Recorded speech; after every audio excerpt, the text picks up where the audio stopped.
இறையேசுவில் பிரியமுள்ள சகோதர சகோதரிகளே, இந்த புதிய நாளுக்காக உங்களை வரவேற்கின்றேன். இன்று ஆகஸ்ட் மாதம் 24ஆம் தேதி திருச்சபை திருத்துதரான புனித பர்த்தலோமியு விழாவை கொண்டாடுகிறது. எனவே இந்த புனிதருக்காக, இந்த அப்போஸ்தலருக்காக நாம் நன்றி கூறுவோம். இறைவன் இந்த நாளிலே தருகின்ற இறைவார்த்தையை கேட்போம். புனித யோவான் எழுதிய நற்செய்தி அதிகாரம் 1 திருவசனங்கள் 45 முதல் 51 முடிய. பிலிப்பு நத்தானியேலை கண்டு, இறைவாக்கினர்களும் திருச்சட்ட நூலிலும் மோசேயும் குறிப்பிட்டுள்ளவரை நாங்கள் கண்டோம். நாசரேத்தை சேர்ந்த யோசேப்பின் மகன் இயேசுவே அவர் என்றார். அதற்கு நத்தானியேல், நாசரேத்திலிருந்து நல்லது எதுவும் வர முடியுமோ என்று கேட்டார். பிலிப்பு அவரிடம், வந்து பாரும் என்று கூறினார். நத்தானியேல் தம்மிடம் வருவதைக் கண்ட இயேசு, இவர் உண்மையான இஸ்ரவேலர், கபடற்றவர் என்று அவரை குறித்து கூறினார். நத்தானியேல், என்னை உமக்கு எப்படி தெரியும் என்று இயேசுவிடம் கேட்டார். இயேசு, பிலிப்பு உம்மை கூப்பிடுவதற்கு முன்பு நீர் அத்தி மரத்தின் கீழ் இருந்தபொழுதே நான் உம்மை கண்டேன் என்று பதிலளித்தார். நத்தானியேல் அவரை பார்த்து, ரபி, நீர் இறைமகன், நீரே இஸ்ரேலின் அரசர் என்றார். அதற்கு இயேசு, உம்மை அத்திமரத்தின் கீழ் கண்டேன் என்று நான் உம்மிடம் சொன்னதாலா நம்புகிறீர்? இதைவிட பெரியவற்றை காண்பீர் என்றார். மேலும், வானம் திறந்திருப்பதையும் கடவுளின் தூதர்கள் மானிட மகன் மீது ஏறுவதையும் இறங்குவதையும் காண்பீர்கள் என்று மிக உறுதியாக உங்களுக்கு சொல்கிறேன் என்று இயேசு அவரிடம் கூறினார். வாழ்வுதரும் கிறிஸ்துவின் நற்செய்தி. கிறிஸ்துவே உமக்கு புகழ். அன்புள்ள சகோதர சகோதரிகளே, தூய ஆவியாரின் துணையோடு இந்த வார்த்தைகளை நாம் புரிந்து கொள்வோம். இந்த வார்த்தையிலே 3 கதை மாந்தர்கள் வருகிறார்கள்.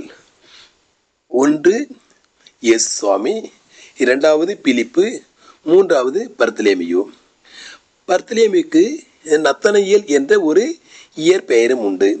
எனவே யோவான் அவரை நத்தனியேல் என்று இங்கு குறிப்பிடுகிறார். பர்த்தலோமியு என்றால் பார்த்தலமேயு, அதாவது தலமேயுவின் மகன் பார்த்தலமேயு என்று அர்த்தம். மற்றும் நத்தனியேல் என்றால் கடவுளின் கொடை, கடவுள் பரிசாக கொடுத்தவர் என்று அர்த்தம். எனவே அன்புள்ள சகோதரர்களே, பிலிப்பு முதலாக நத்தனியேலை சந்தித்து, நாங்கள் திருச்சட்டமும் இறைவாக்கினரும் சொல்லுகின்ற மனிதரை கண்டோம், நாசரேத்துவை சேர்ந்த இயேசுவே அவர் என்று கூறுகிறார். நத்தனியேல் சற்று தயக்கத்தோடு, நாசரேத்திலிருந்து நல்லது எதுவும் வடக்கூறுமா என்று பதில் அளிக்கிறார். உடனே பிலிப்பு, வந்து பாரும் என்று கூறுகிறார். எனவே வந்து பாரும் என்பது மிகவும் முக்கியமான வார்த்தை. பிலிப்பு நத்தனியேலை கூப்பிட்டு வந்து பாரும் என்று அழைக்கிறார். நத்தனியேல் இயேசுவை பார்க்க செல்கிறார். செல்லும் பொழுது இயேசு நத்தனியேலை குறித்து சான்று பாருகிறார். என்ன சான்று பாருகிறார்?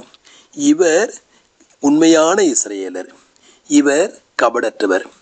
எனவே தன்னை சந்திக்க வந்த நத்தனியேலை பார்த்து, இவர் உண்மையான இஸ்ரவேலர், இவர் கபடற்றவர் என்று அவரை குறித்து சான்று பாருகிறார். எனவே நம்முடைய உறவு நிலைகளிலே நாம் அடுத்தவரை ஏற்றுக்கொள்வதும் அடுத்தவரை குறித்து நற்சான்று அளிப்பதும் நம்முடைய உறவு நிலைகளை விரிவாக்கும். இதை இயேசு சுவாமி செய்கிறார். உடனே நத்தனியேல் பதில் சொல்லுகிறார். என்ன பதில்? அந்த உரையாடலை கவனிப்போம். என்னை உமக்கு எப்படி தெரியும் என்று நத்தனியேல் கேட்கிறார். பிலிப்பு உன்னை அழைப்பதற்கு முன்பே நான் உன்னை அத்தி மரத்தின் கீழ் கண்டேன் என்று பதில் சொல்கிறார். உடனே பிலிப்பு, நீர் உண்மையிலேயே இறைமகன், ரபி, நீர் இறைமகன், நீரே இஸ்ரேலின் அரசர் என்று பதில் சொல்கிறார்.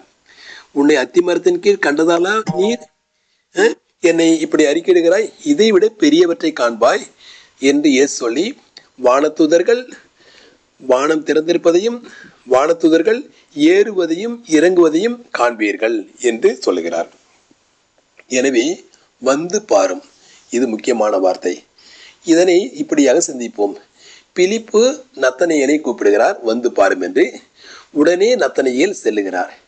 எனவே நான் பிலிப்புவாக இருந்து நான் சந்தித்த இயேசுவை அடுத்தவரிடம் சொல்லி அவரை இயேசுவிடம் அழைக்கிறேனா?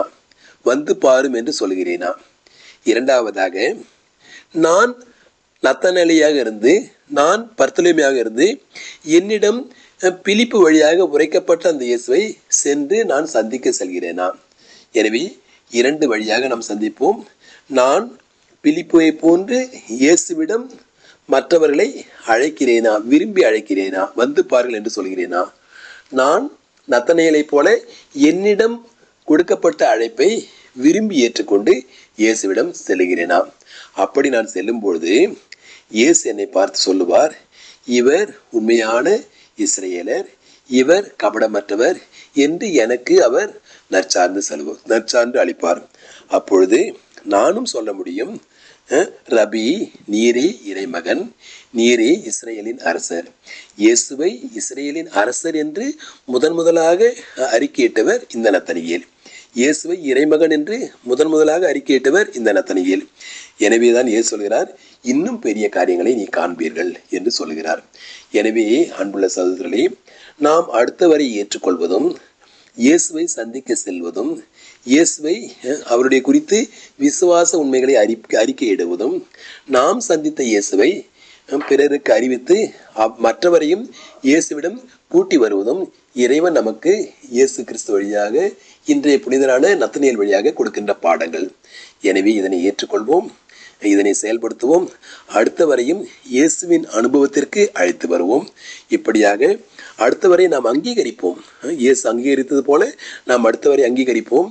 அப்பொழுது நமது உறவு இன்னும் விரிவடையும், நம்முடைய உறவு இன்னும் பரந்ததாகும். அனைவருக்கும் புனித பர்த்தலேமியுடைய திருவிழா வாழ்த்துக்களை தெரிவித்துக் கொள்கிறேன்.